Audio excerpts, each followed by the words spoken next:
आपका खामद आपको बेपर्दगी का कहे तो इस सिलसिले में फिर हमें क्या करना चाहिए?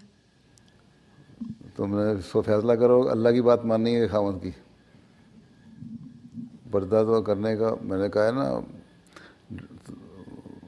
तुम्हारा लिबास हयादार होना चाहिए। आद रसूल ने फरमाया अल हया मिनल ईमान, के ईमान का हिस्सा है तुम्हारी हया। जो हया है, मॉडेस्टी है, वो असल चीज़ है। और पर्दे का हुक्म अल्लाह ताला का है, ठीक है। वो तुमने बात नहीं माननी। अब हमें कानून पाकिस्तान में कहता है कि तुमने अस्सलाम वालेकुम नहीं कहना या अपने आप को मुसलमान नहीं कहना, तो हमने कानून की बात मानते हैं? नहीं मानते ना। बाकी सारी बातें मान लेते हैं कानून की, ये नहीं मानते क्योंकि कि अल्लाह के हुक्म से टकराती है। जो बात अल्लाह के हुक्म से टकराए, बेसिक प्रिंसिपल ये रखो अपना कि जो बात अल्लाह के हुक्म से टकराए, वो चाहे माँ बाप कहते हो या खामद कहता हो या कोई कहता हो, नहीं माननी।